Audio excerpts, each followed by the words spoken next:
The AS2000 finally gets serious about getting badass with Gen V ITBs and Radium Engineering dual catch cans.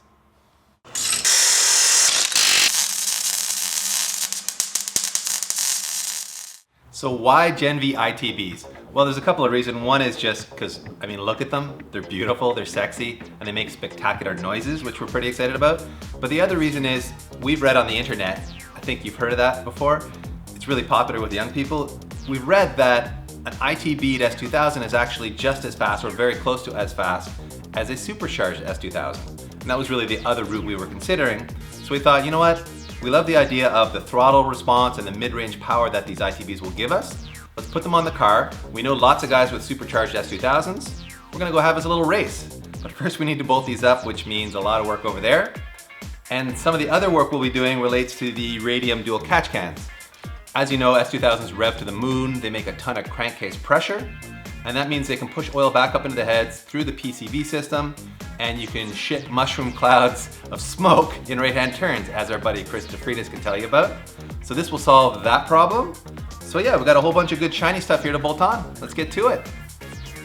The internet has also told us that this is about a 3 to 4 hour job, and it's a huge pain in the ass. So I'm probably gonna do about 90% of the work as usual, right, Dave? Oh, for sure, yeah. And we're gonna start off by removing our trusty AEM intake that we sadly have to get rid of. All in the name of ITBs though. Well, we got all kinds of coolant lines to deal with while taking off the manifold, and we thought, let's just pull the main rad hose because it goes under there and see if we can contain some of the mess. We'll see how that goes. Gonna puke everywhere. Oh yeah, it is. Is the bucket in the right spot? Yeah, except it's running along the the under tray and finding its own pathway, but whatever.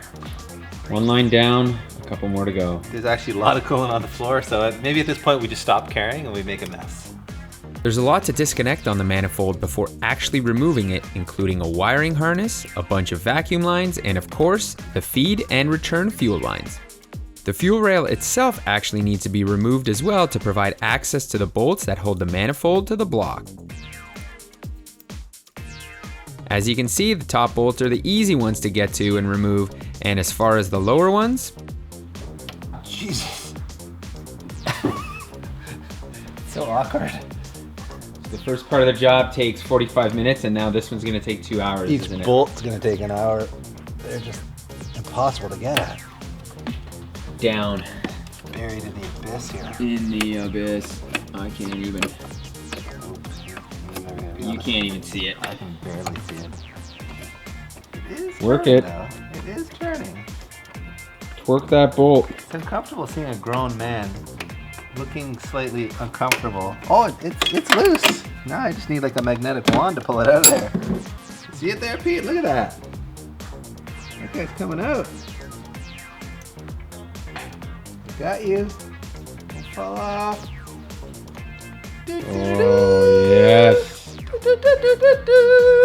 But we're gonna tell you something, and that was the easiest bolt to remove, wasn't it? Yeah, I think Out of all the lower ones. well, see, the one on this side, the front one will be the same, I think, but then the middle three, Disaster. I don't even know how we're gonna get them out, to be honest. It looks nearly impossible. But whatever, we'll figure it out. Might have to come in from the back side. Well, that's your specialty, Underside, Pete, so that's right. I'll leave that to you.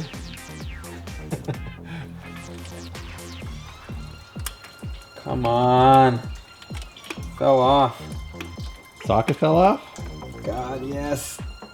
This is the worst. It's so close, but I can't see anything. I can just feel it. Like a blind man at an orgy, right? You gotta feel your way. Yeah, except this doesn't feel good. You're not having as much fun as the blind man? That's right. Oh, man. These bolts really are horrible to get at. Yeah. My goodness. Oh, it's so hard to see. Come on. Good, bad, or ugly? Oosa. That's right. Sometimes you just have to calm yourself down. This is the Zen and the Art of Bolt Removal by Peter Tarak. before the rage comes out. That's right.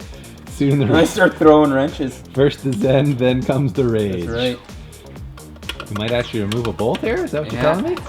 It's exciting.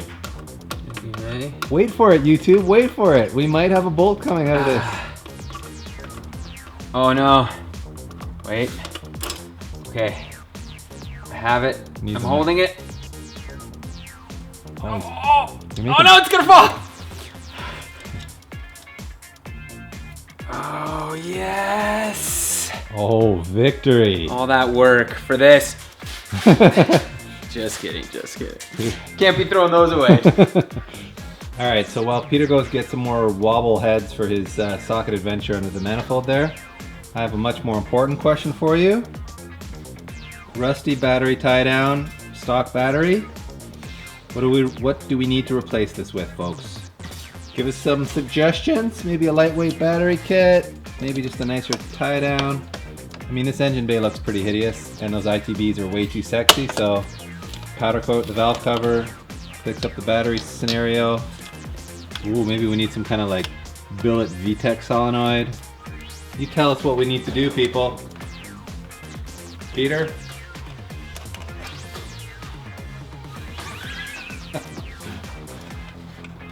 You're on the last bolt, Pete. What's going on? This is it. We only had to take apart half the engine side, half the intake engine side here to get at everything.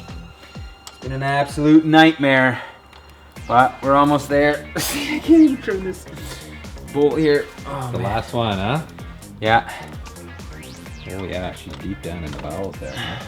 You see it? Oh well, probably not too much, but The internet cannot see it, but believe us, it's there. it's there, and it's a huge pain in the ass.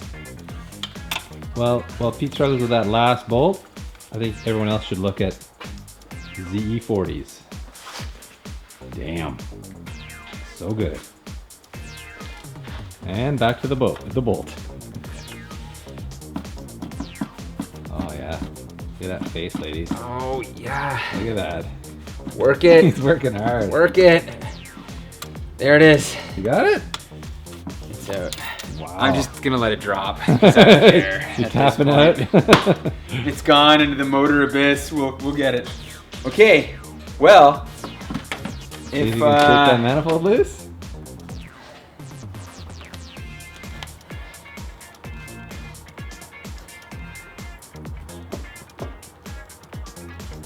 No? it's tight. Something's still holding it there? Is there another bolt that we don't know of? I don't know. All right, we'll come back. Hold on. Take two. Ran into a bracket we forgot to remove. So. Oh. Oh yeah. Oh. Oh yeah. Oh. Oh, yeah. Total victory. Yeah. Look at that.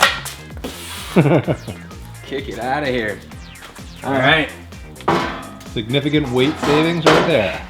Fit for the pit. Look at this thing. Mm-hmm. My God, man. All these lines and hoses. Look at all this. This is the battle royale here. It's a mess in there, isn't it? And I destroyed my finger. Oh, well. That's right. Sometimes you got to destroy a fingernail to win the war.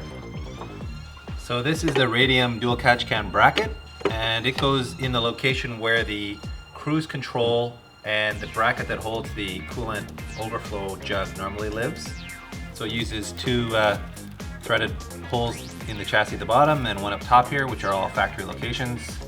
And then the catch can literally just pops in here. 4 supplied bolts in the top. And then on the other side, there's another U-shaped bracket that bolts into these holes up here that doubles up the catch cans. And from there, we plumb it into the motor. So yeah, it's a very slick system. And the catch can itself, CNC billet, 2-piece with a steel stainless media inside that acts as like a filter basically. So when the PCV air goes into the can, that kind of helps slow airflow down and catch those those fumes, the gas fumes, the oil, the bit of like oiliness that's in the airflow, that all gets caught in the can, and then it just sends a nice clean filtered air back into the motor instead of all that oily, gassy air that would typically start to line the walls of the throttle body, the intake, create kind of nastiness in the motor. This basically is kind of like a filter to catch all that crap. So let's keep bolting it up. Since we're putting on these beautiful ITBs, we figure it's also time to clean up the valve cover, which is losing its powder coat, and I can't seem to get it out of the engine bay. All right, there we go. And as you can see, the powder coat is just literally falling off of it. So, I believe this is going to our friend JP at Stripping Technologies. They don't work with strippers there, they actually powder coat stuff. So, we've just been discussing what color to go with. Pete wants to go with black because he's about boring neutral colors, and I wanted to go hot pink. Whoa, clean engine bays. So we'll probably end up somewhere in the middle. I'm gonna surprise you actually, Pete. I'm gonna take this in, JP and I will pick out a color, and you're gonna love it, I promise. Love it. Yeah, you're All gonna right, that's a bold statement. You're gonna 'cause I don't love many things. No, you don't, it's true. Except for women, but that's another story, so. All right, off we go.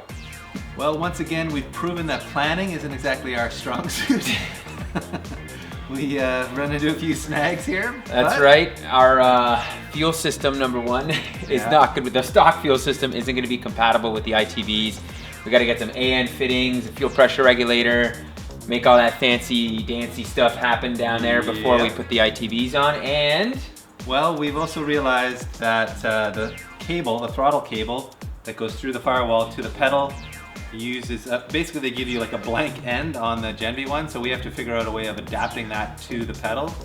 Not sure how we're gonna do that yet. we're going to look at the internet Yes. for some answers. Today's episode is all about using the internet apparently, so we gotta go do some homework before we can finish this up. But you know what, it's all solvable. We'll get it done. It's been done before, so we're pretty sure the answers will be out there. We're only like 5 hours into this, so That's it's right. good. So we'll see you next episode. And look for a story on our website about this stuff too at some point. Speed.academy, no .com on the end. Do it. And I can't seem to get it out of the engine bay because it's hooked on the spark plug. Ah, come on. Yes, it hit the floor. We're good.